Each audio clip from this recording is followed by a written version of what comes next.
आता वळूया बातमी 36 जिल्ह्यांची या बुलेटिनकडे। संभाजी ब्रिगेडच्या प्रदेशाध्यक्ष प्रवीण गायकवाड यांनी पंढरपुरामध्ये दुग्धाभिषेक घालण्यात आला। अक्कलकोट इथं गायकवाड यांना काळं फासण्यात आलं होतं। या घटनेच्या निषेधार्थ गायकवाड यांना दुग्धाभिषेक घालण्यात आला। जळगाव जिल्ह्यातील धरणगाव इथं शिवसेना ठाकरे गटाच्या वतीने गोपीचंद पडळकर आणि संजय गायकवाड यांचा निषेध व्यक्त करण्यात आला। खासदार संजय राऊतांबाबत केलेल्या वक्तव्याच्या निषेधार्थ शिवसैनिक आक्रमक झाले। लातूर शहरातील मजगेर नगर या भागामध्ये रस्त्याच्या भूमिपूजन शुभारंभावरून काँग्रेस आणि भाजपमध्ये वाद झाला। हा प्रभाग भाजपचे शहर जिल्हाध्यक्ष अजित पाटील कव्हेकर यांचा असून कसलीही मंजुरी नसताना ही दिशाभूल असल्याचा आरोप भाजपने केलाय। तर भाजपला विकास नकोय का असा सवाल काँग्रेस आमदार अमित देशमुख यांनी केला। पुढच्या महिन्यामध्ये बिहारप्रमाणे संपूर्ण देशभरामध्ये मतदार याद्यांचं विशेष सखोल पुनर्निरीक्षण करण्याकरता निवडणूक आयोगानं सज्जता सुरू केलेली आहे। महत्त्वाचं म्हणजे याकरता आधार मान्य असणार आहे। संभाजी ब्रिगेडचे प्रदेशाध्यक्ष प्रवीण गायकवाड यांच्यावर शाईफेक करण्यात आले।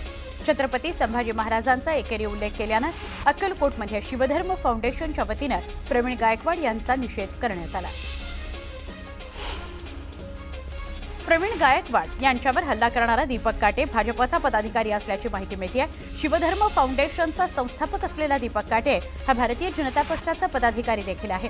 दरम्यान दीपक काटेसह प्रवीण गायकवाड यांच्यावर हल्ला करणाऱ्या 7 जणांवर गुन्हा दाखल करण्यात आलेला आहे। संभाजी ब्रिगेडचे प्रदेशाध्यक्ष प्रवीण गायकवाड यांच्यावर अक्कलकोटमध्ये शाईफेक करण्यात आली। शिवधर्म फाउंडेशनच्या कार्यकर्त्यांनी गायकवाड यांच्या डोक्यावर शाई टाकून त्यांना धक्काबुक्की केल्याचं बोललं जात आहे। माझ्यावरील हल्ल्याला सरकार जबाबदार आहे असं गायकवाड म्हणाले।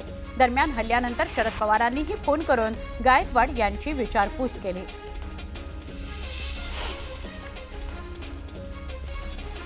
प्रवीण गायकवाड यांच्यावरील हल्लेखोरांवर कारवाई करावी, त्यांना अटक करा अशी मागणी संभाजी ब्रिगेडचे अध्यक्ष मनोज आखरे यांनी केली। हल्लेखोरांना जशास तसं उत्तर द्या असं आवाहनही त्यांनी कार्यकर्त्यांना केलं आहे। प्रवीण गायकवाड यांच्यावरील हल्ल्याचा निषेध करत गुंड प्रवृत्तीच्या लोकांना पाठीशी घालणाऱ्या पोलीस अधिकाऱ्यावरही कारवाई करा अशी मागणी अमोल विटकरी यांनी केली आहे। प्रवीण गायकवाड यांच्यावरील हल्ल्याचा निषेध करावा तेवढा थोडाच, भाजपनं पेरलेल्या विषाला उकळी फुटली आहे। महाराष्ट्र अराजकतेच्या वाटेवर आहे, कड्यावर आहे अशी पोस्ट करत संजय राऊत यांनी गायकवाडांवरील हल्ल्याचा निषेध केला। प्रवीण गायकवाड यांच्यावर भ्याड हल्ला करण्यात आला। प्रवीण गायकवाड यांच्यावर जी शाईफेक झाली ती सरकारची फूस आहे असा आरोप प्रशांत जगताप यांनी केला। संभाजी ब्रिगेडचे प्रदेशाध्यक्ष प्रवीण गायकवाड यांना तात्काळ सुरक्षा द्या अशी मागणी सचिन खरात यांनी केली।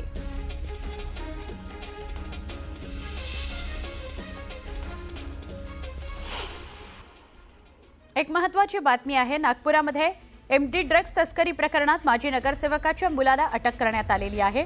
माजी नगरसेवक अजय बुगेवार यांचा मुलगा संकेत बुगेवार याला अटक करण्यात आली आहे। आरोपी संकेत आपल्या थार या कारनं ड्रग्जची डिलिव्हरी देण्याकरता गेला असताना आरोपीनं त्याला अटक केली। आरोपीला अटक करण्यात आलेली आहे। कारवाईच्या वेळी आरोपीकडून 16.7 ग्रॅम म्हणजेच 1.5 लाखांचं एमडी ड्रग जप्त करण्यात आलंय। नागपूरच्या गणेशपेठ पोलिसांनी ही कारवाई केली आहे। आरोपी संकेत हा आपल्या थार कारनं ड्रग्जची डिलिव्हरी देण्याकरता गेला असताना आरोपीला अटक करण्यात आलेली आहे। गणेशपेठ पोलिसांनी ही कारवाई केलेली आहे। कारवाई दरम्यान त्याच्याकडे 16.7 ग्रॅम म्हणजेच 1.5 लाखांचं एमडी ड्रग जप्त करण्यात आलाय।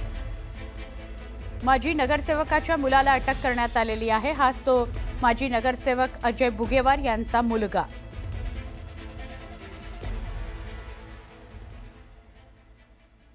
पुन्हा एकदा वेगवान स्वरूपातल्या घडामोडी।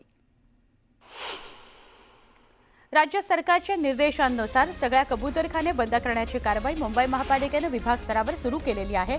पण तरी काही ठिकाणी कबूतरखाने बंद करण्याकरता पालिकेला सातत्याने कारवाई करावी लागते आहे। कर्मचाऱ्यांना नागरिकांचा विरोधाचा आणि दादागिरीचा सामना करावा लागतोय असा अनुभव येतोय। मुंबईतील प्रदूषणाचा प्रश्न अत्यंत गंभीर बनला आहे। शहराच्या हवेत कर्करोगाशी संबंधित धुलीकण धोकादायक पातळीवर पोहोचले आहेत। मुंबईकरांच्या श्वासावाटे विषारी धूर शरीरात जात असून त्यानं कर्करोगाचा धोका वाढतो आहे. दररोज कोट्यवधी लोक रेल्वेनं प्रवास करतात. या प्रवाशांची सुरक्षितता अधिक मजबूत करण्याकरता भारतीय रेल्वेनं सगळ्या गाड्यांमध्ये सीसीटीव्ही कॅमेरे बसवण्याचा मोठा निर्णय घेतला आहे. या योजनेअंतर्गत देशभरातील सुमारे 74,000 प्रवासी कोच आणि 15,000 लोकोमोटिव्ह इंजिन्समध्ये सीसीटीव्ही कॅमेरे बसवले जातील. मुंबईतील शहरी एकात्मिक वाहतूक सुरक्षितता आणि पायाभूत सुविधांचा योग्य वापर करण्याकरता विविध उपाययोजना करण्याबाबत केंद्रीय रेल्वे मंडळानं मुंबई रेल्वे विकास महामंडळाला एका पत्राद्वारे सूचना केल्या आहेत.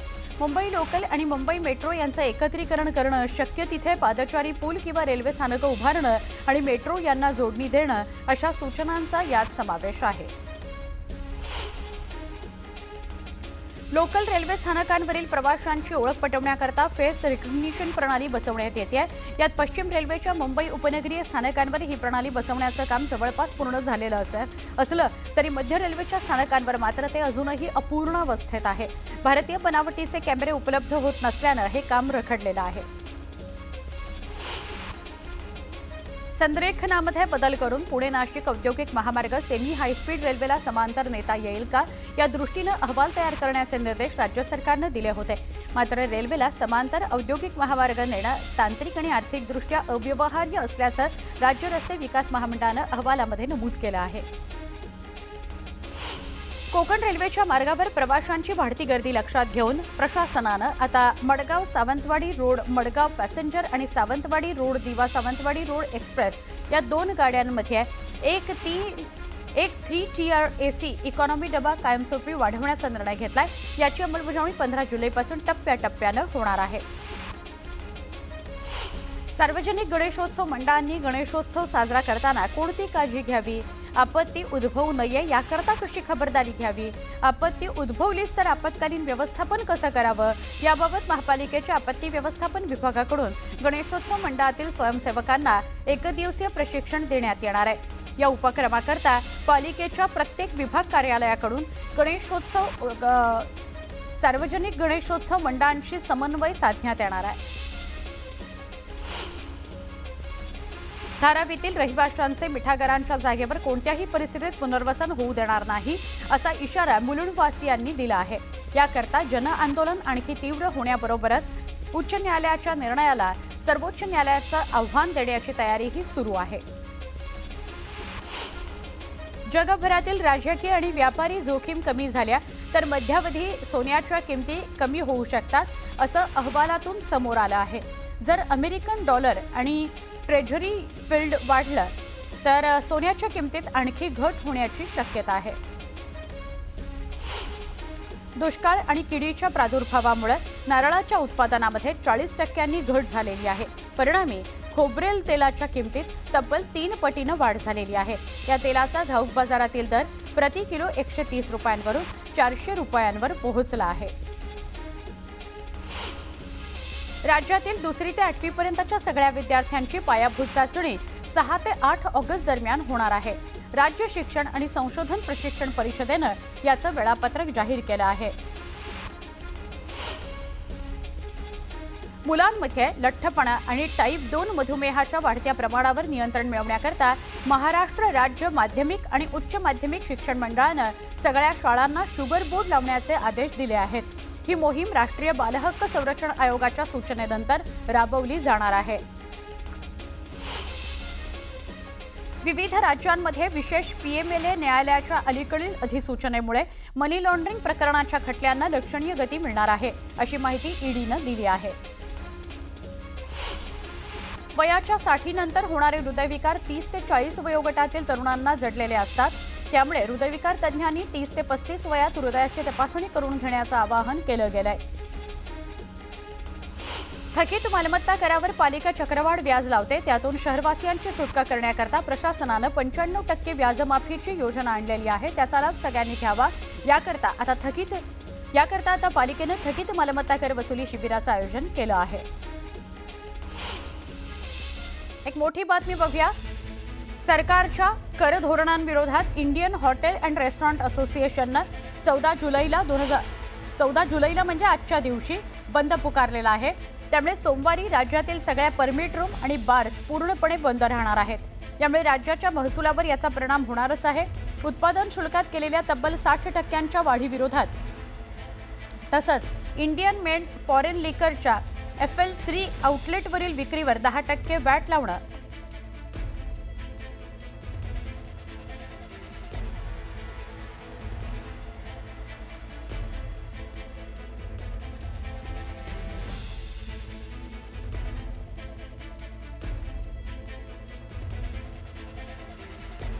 क्षमा करा, बंद का पुकारलेला आहे तर बंद याकरता पुकारलेला आहे की साधारणपणे उत्पादन शुल्कामध्ये केलेल्या तब्बल 60% वाढीला विरोध आहे। इंडियन मेड फॉरेन लिकरच्या FL3 आउटलेट्सवरील विक्रीवर 10% वॅट लावण्यात आलेला आहे। आर्थिक वर्ष 2025-26 साठी वार्षिक परवाना शुल्कात 15% वाढ करण्यात आलेली आहे। या सगळ्या निर्णयांविरोधात बंद पुकारण्यात आलेला आहे। आजचा सोमवारचा 14 जुलैचा दिवस आज दिवसभर बंद पुकारण्यात आला आहे।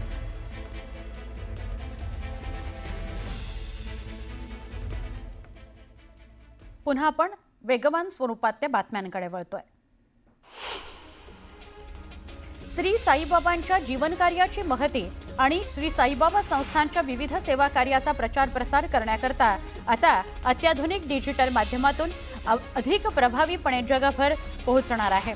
साई संस्थान आणि शिर्डी ग्रामस्थांच्या सहकार्याने लवकरच सोशल मीडिया इन्फ्लुएन्सर व यूट्यूबर संमेलनाचं आयोजन करण्यात येणार आहे। सततच्या पावसामुळे अकोला शहरातील भाजी बाजारामध्ये पालेभाज्या आणि फळभाज्यांची आवक मोठ्या प्रमाणात घटली आहे। त्यामुळे भाजीपाल्याचे दर गगनाला भिडले आहेत। टोमॅटो, गवारीच्या शेंगा, लसूण यांचे दर सामान्य ग्राहकांच्या आवाक्याबाहेर गेले आहेत। जळगावमध्ये केळीच्या भावात क्विंटल मागे 600 ते 700 रुपयांची वाढ झाली आहे। उत्तर भारतात श्रावण महिना सुरू होत असल्याने केळीची मागणी वाढली आहे। त्यामुळे केळीच्या भावात वाढ झाली आहे। दरम्यान केळीला सरासरी 2180 रुपये प्रति क्विंटल इतका भाव मिळतोय। पुढील काळात केळीचे भाव तेजीत राहण्याची शक्यता आहे। धाराशिवमध्ये 2014 साली मुख्यमंत्री देवेंद्र फडणवीस यांनी उद्घाटन केलेला भूम अरसोली हा रस्ता हरवल्याचा धक्कादायक प्रकार घडलाय। हा रस्ता शोधून देणाऱ्या कार्यालयाला अरसोली गावच्या ग्रामस्थांनी 51,000 रुपये लोकवर्गणीतून बक्षीस देण्याचा निर्णय जाहीर केला। तसंच गावाच्या पंचक्रोशीमध्ये पोस्टर्स देखील लावले गेले आहेत। अहिल्यानगरच्या बेपारी मोहल्ला झेंडी गेट इथं कुरेश समाजाची जिल्हास्तरीय बैठक पार पडली।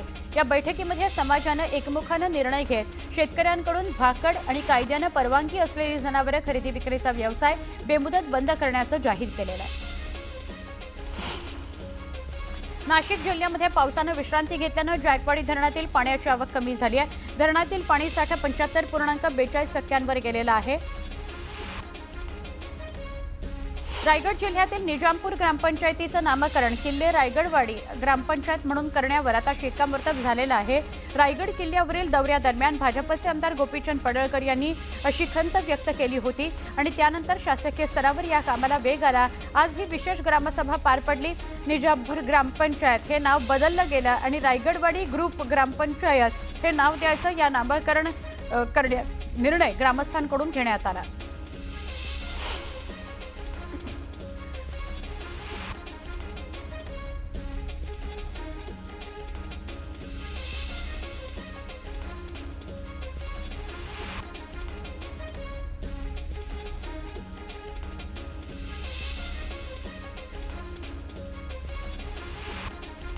तर बातमी आहे गोंदियामधून। गोंदियाच्या देवरी शहरामध्ये मोकाट जनावरांची समस्या दिवसेंदिवस गंभीर होत चाललेली आहे। शहरातील प्रत्येक चौकामध्ये वळणावर बाजार परिसरात ही जनावरे रस्त्यावर ठिय्या मांडून बसतात। त्यामुळे वाहन चालकांना चांगलीच कसरत करावी लागते। बातमी धाराशिवमधून। धाराशिवच्या तुळजाभवानीचं मंदिर आता रात्रीऐवजी पहाटे 4 वाजता उघडणार आहे। दर्शनाकरता येणाऱ्या भाविकांची गर्दी झाल्यानं मंदिर संस्थाननं हा निर्णय घेतलाय। मात्र मंदिर संस्थानच्या निर्णयावर पुजाऱ्यांनी आक्षेप घेतलाय। निर्णय रद्द करावा अशी मागणी केली आहे। नागपूर ते मुंबई समृद्धी महामार्गाचा शेवटचा टप्पा वाहतूक सेवेमध्ये दाखल झाल्यानंतर त्यावरून महिन्याभरामध्ये 11 लाख वाहनांनी प्रवास केला आहे। तर एका महिन्यामध्ये या महामार्गावरून प्रवास करणाऱ्या वाहनांच्या टोल वसुलीतून महाराष्ट्र राज्य रस्ते विकास महामंडळाच्या तिजोरीमध्ये 90 कोटी रुपयांचा महसूल जमा झाला आहे। पंढरपूर वारीकरता भंडारा विभागाकडूनही विशेष बस सेवेचं आयोजन करण्यात आलं होतं। या सेवेमुळे विभागाला एकूण 19,36,139 इतकं उत्पन्न मिळालं आहे। 2 दिवसांच्या विश्रांतीनंतर जळगाव जिल्ह्यात मुसळधार पावसाला सुरुवात झाली। जिल्ह्यातील अनेक भागांमध्ये वादळी वाऱ्यासह मुसळधार पाऊस झाला। पावसामुळे मुंबई नागपूर राष्ट्रीय महामार्गावरील वाहतूक मंदावली। जळगावामध्ये विविध सामाजिक आणि साहित्यिक संस्थांच्या संयुक्त विद्यमानं 18वं बहिणाबाई सोपानदेव खानदेश राज्यस्तरीय मराठी साहित्य संमेलन पार पडलं। संमेलनामध्ये आमदार सुरेश भोळे आणि खासदार स्मिता वाघ प्रमुख पाहुणे म्हणून उपस्थित होते। संमेलनाची सुरुवात भव्य ग्रंथ दिंडीनं झाली आहे। एक महत्त्वाची बातमी बघूया। लंडनच्या साऊथ एंड विमानतळावर मोठी दुर्घटना घडलेली आहे। विमानतळावर एक विमान कोसळलेलं आहे। धावपट्टीवरून उड्डाण केल्यावर काही क्षणातच हे विमान कोसळलं। विमानतळावर विमान कोसळल्यानंतर आगीचे मोठे लोळ बघायला मिळाले। ब्रिटनच्या साऊथ एंड या एअरपोर्टवरून टेक ऑफ केल्या काही वेळातच ब्रिजक्राफ्ट B200 हे एक छोटं विमान प्रवासी विमान कोसळलंय। हे विमान ब्रिटनमधून नेदरलँड्समधील लेलिस्टॅडला जात होतं, पण टेक ऑफ नंतर विमानाला अचानक आग लागली, ज्यामुळे विमान धावपट्टीजवळ कोसळलं। या विमानात किती लोक होते हे अजून समोर आलेलं नाहीये, परंतु स्थानिक प्रशासन आणि विमान वाहतूक प्राधिकरणाकडून मृतांची संख्या निश्चित केली जाते आहे। आपल्या सगळ्यांना ही घटना बघितल्यावर अहमदाबादचा अपघात समोर आला असेल डोळ्यासमोर। तशीच घटना घडलेली आहे। हे छोटं प्रवासी विमान होतं। टेक ऑफ केल्या आग लागली आणि ते विमान धावपट्टीच्याच बाजूला कोसळलेलं आहे। छोटं प्रवासी विमान होतं।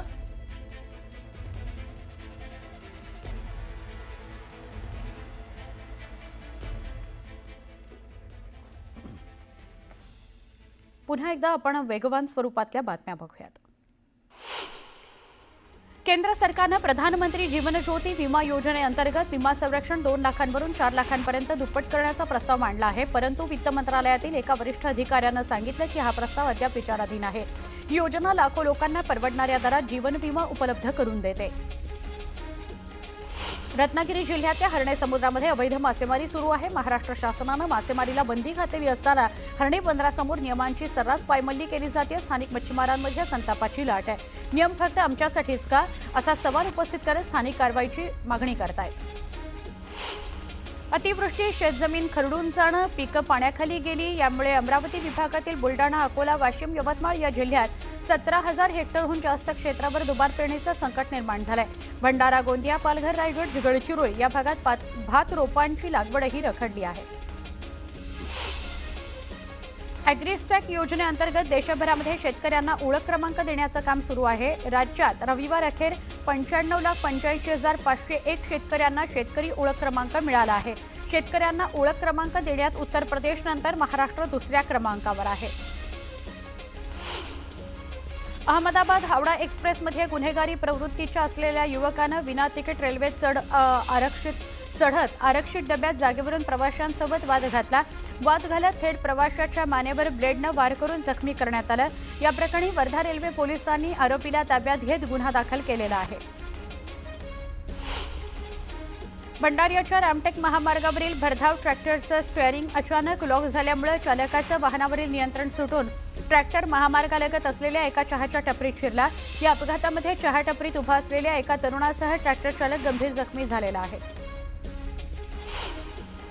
जम्मू काश्मीरमध्ये भारतीय सैन्याकरता येत्या 9 ऑगस्टला सिंदूर महारक्तदान शिबिर आयोजित करण्यात येणार आहे। महाराष्ट्र केसरी चंद्रहार पाटील यांच्या माध्यमातून शिवसेना शिंदे गटाच्या वतीनं हे महारक्तदान पार पडणार आहे। याकरता उपमुख्यमंत्री एकनाथ शिंदे आणि उद्योगमंत्री उदय सामंत यांच्यासह प्रमुख नेत्यांच्या उपस्थितीमध्ये सिंदूर महारक्तदान उपक्रमाचं उद्घाटन होणार आहे।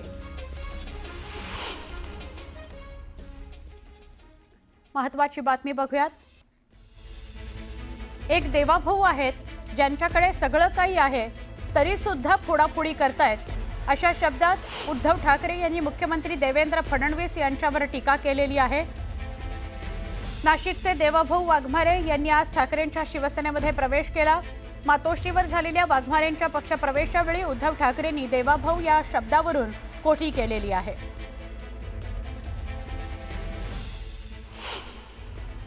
तसं मी बोलतो तुमचे लक्षात नाही आलं म्हटलं बरं झालं आपल्याकडे सुद्धा एक देवा भाऊ आहे. आता समजलं ना. पण दोघांमध्ये फरक आहे. एकाकडे सगळं काही आहे तो पुढापुढी करतोय. तसं मी बोलतो तुमचे लक्षात नाही आलं म्हटलं बरं झालं आपल्याकडे सुद्धा एक देवा भाऊ आहे. आता समजलं ना. पण दोघांमध्ये फरक आहे. एकाकडे सगळं काही आहे तो पुढापुढी करतोय. अजून एक मोठी बातमी बघणार आहोत. सरकारनं पुन्हा एकदा त्रिभाषेचा GR लागू करावा अशी मागणी वकील गुणरत्न सदावर्ते यांनी केली आहे. तर उद्धव ठाकरे राज ठाकरेंविरोधात कोर्टात जाणार आहे असंही सदावर्ते म्हणतात. विरारमध्ये रिक्षा चालकाला मारहाण करण्यात आली. यावरून सदावर्तेंनी ठाकरे बंधूंवर टीका केली आहे. रिक्षा चालकावर हात उचलता ठाकरे माफी मागणार आहेत का? जनसुरक्षा कायद्याअंतर्गत ठाकरे बंधूंवर कारवाई करा अशी मागणी गुणरत्न सदावर्ते यांनी केलेली आहे. मान्य उच्च न्यायालयामध्ये जाऊन ही मागणी करणार आहोत की मान्य उच्च न्यायालय जर केंद्राने नॅशनल एज्युकेशन पॉलिसी केलेली आहे आणि ती काश्मीर ते कन्याकुमारी पर्यंत लागू झालेली आहे. गुजरातमध्ये 3 भाषा शिकतायत मुलं, त्याचबरोबर बाजूच्या कर्नाटक राज्यात 3 भाषा शिकतायत. उद्या जर आमच्या कष्टकऱ्यांच्या मुलांना 1 मार्क कमी पडला तर ह्या शैक्षणिक हत्येचा जिम्मेदार कोण? केवळ उद्धव ठाकरे, राज ठाकरे किंवा काँग्रेस यांनी ज्या प्रकारे राजकारण करायचं ठरवलं, मराठी खतरे में म्हणून सरकारला वेटीस धरून सरकारला कमिटी स्थापन करायची वेळ आली आणि त्यांनी निर्णय रद्द केला. त्या निर्णयाला पुनश्च आमचं म्हणणं आहे की तातडीने शासनानं पुनर्लागू करावं अशी आमची सरकारकडून विनंती आहे. म्हणजे आमचा कष्टकरी भाऊ विरार मधला हिंदू आहे, त्याला मारलं. कायदा हातात घेण्याची मुभा आहे का? उद्धव माफी मागणार आहेत का? तुमच्या माणसांनी आमच्या एका रिक्षावाल्यावर हात उचललाय, माफी मागणार आहेत का? न्यायदान करण्याची परवानगी आहे का उद्धवला? उद्धवच्या पिल्लावळाला परवानगी आहे का ती? राज ठाकरेच्या कोणाला परवानगी आहे का ती? तुम्ही मारणार याचा अर्थ नक्षली काय करतात? स्वतः न्यायदान करत बसतात. म्हणजे अर्बन नक्षल्यांनी एवढंच जर हे हिंसक झाले असतील तर माझं तर म्हणणं आहे महाराष्ट्र शासनाने यांच्या संघटना बंद कराव्यात. जनसुरक्षा कायद्याखाली यांच्यावर सगळ्यात पहिले जर कोणावर कारवाई करावं लागेल तर ह्यांच्यावर करावं. पुन्हा एकदा वेगवान स्वरूपातल्या घडामोडी. राज्यातील पालिका तसंच अन्य स्थानिक स्वराज्य संस्थांच्या निवडणुका लवकरच जाहीर होणार आहेत. त्या निवडणुकांच्या तोंडावर सर्वोच्च न्यायालयामध्ये आज शिवसेना पक्ष आणि धनुष्यबाण चिन्हाची सुनावणी होणार आहे. जळगाव जिल्ह्यामध्ये संघटनात्मक रचना करण्याकरता खासदार संजय राऊत हे जळगाव जिल्हा दौऱ्यावर येणार आहेत. संजय राऊतांच्या दौऱ्यापूर्वी जळगाव इथं शिवसेना ठाकरे गटाची बैठक घेण्यात आली. या बैठकीमध्ये ठाकरे गटाचे उपनेते गुलाबराव वाघ आणि माजी खासदार उन्मेष पाटील यांची उपस्थिती होती. गोंदिया जिल्ह्यातील आमगाव शहराच्या लगतच मध्य प्रदेश राज्याची सीमा असल्यामुळे मध्य प्रदेशमध्ये शेतकरी मोठ्या प्रमाणात विनापरवाना रासायनिक खते घेऊन जाताना कृषी विभागाच्या भरारी पथकानं कारवाई केली. या कारवाईमध्ये 3 मालवाहक जप्त करण्यात आले. गाडी चालकांवर गुन्हा नोंदवण्यात आला. राज्य शासनातील मंत्रालयासह विविध विभागांमधील तब्बल 3 लाख पदं रिक्त असून रिक्त पदांचा आकडा वाढतोच आहे. रिक्त पदांमुळे सध्याच्या अधिकारी कर्मचाऱ्यांवर कामाचा ताण वाढतो आहे. दरवर्षी सेवानिवृत्तीनं रिक्त होणाऱ्या 3% जागांची भर पडते आहे.